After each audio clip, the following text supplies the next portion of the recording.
आप सभी को नमस्कार दोस्तों, मैं हूं जगन्नाथ मिश्रा और हमारे यूट्यूब चैनल पे आप सभी का बहुत बहुत स्वागत है। दोस्तों, मैं आज आप सभी को बताऊंगा कि आप जो चावल खाते हैं वो चावल बनता कैसे है, तैयार कैसे होता है, इससे धान की रोपाई की जाती है।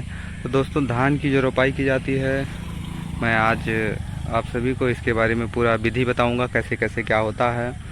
तो ये जो आप सामने हरियाली देख रहे हैं, ये हरियाली नहीं दोस्तों, एक ये धान की रोपाई की जाती है जिससे हम लोगों को चावल मिलता है खाने के लिए।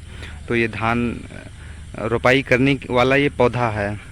हम लोग पहले ये पानी इसमें डालते हैं, फिर सीड्स डालते हैं और उसके बाद में ये करीब 20-21 दिन में ये इतना बड़ा बड़ा तैयार होता है जिससे धान की रोपाई की जाती है। दोस्तों, इसके बाद में ये जब पौधा तैयार हो जाता है, 20-21 दिन का हो जाता है, उसके बाद में रोपाई की जाती है। तो इसके लिए हम लोग पानी भरते हैं खेतों में और फिर खेत तैयार किया जाता है, कनई जिसको बोलते हैं।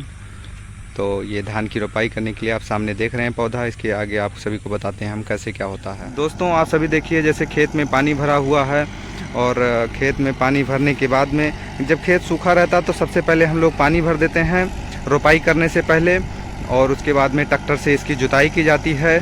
इसको हम लोग गांव की सामान्य भाषा में कनई बोलते हैं कि इसको कनई किया जाता है। जब कनई हो जाता है उसके बाद में फिर धान की जो बिया अलग खेतों में छोड़ा जाता है बैठाने के लिए, तो उसको फिर हम लोग उखाड़ा जाता है और उखाड़ने के बाद में जब यहाँ पे कनई जुताई करके तैयार हो जाता है तो इसी पानी के साथ में गीले गीले ऐसे ही फिर धान की रोपाई की जाती है।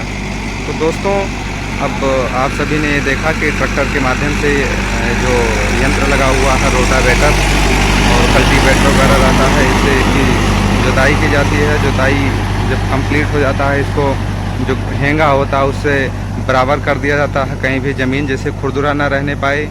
उसके बाद में फिर धान की रोपाई के लिए ये पूरा प्रॉपर तरीके से खेत तैयार हो जाता है। दोस्तों, ये देखिए, यहाँ पे धान की रोपाई हो रही है और यहाँ पे जो भी लोग हैं मजदूरगण सब यहाँ पे धान की रोपाई कर रहे हैं। इस तरीके से धान की रोपाई करके पूरा खेत तैयार हो जाता है, देखिए आप सभी।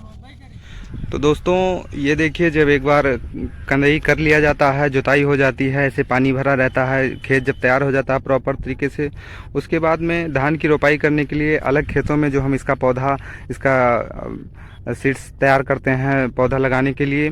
तो उसके बाद में प्रॉपर तरीके से जब खेत तैयार हो जाता है तो हम लोग इसको ऐसे धान की रोपाई कर दी जाती है, पानी भरा रहता है। दोस्तों, आप जैसा कि आप सभी देख पा रहे हैं, करीब एक फीट की दूरी पे इस पौधे को लगा दिया जाता है। कई बार दो दो धान लगाए जाते हैं और दो पौधे लगाए गए, कई तमाम प्रकार की वैरायटी की ये आती हैं पौधे, और उसके बाद में इसका कर दिया जाता है रोपाई। और इसके बाद में फिर ये बड़ा होता है, हरा भरा हो जाता है, इसमें खाद वगैरह डाली जाती है, यूरिया जिसको बोलते हैं। और उसके बाद में फिर धान ऐसे तैयार होता है। आगे बहुत सारी इसमें पानी डालना पड़ता है, खाद वगैरह, और बहुत फिर इसके करीब 2-3 महीने बाद ये धान तैयार होता है। कई बार वेरियस वैरायटी की होती है, जैसा कि दोस्तों हमने पहले ही बता दिया। तो कई धान 4 महीने की होती है, कई 3 महीने पे ही तैयार हो जाती है। इस प्रकार से हमको चावल मिलता है खाने के लिए।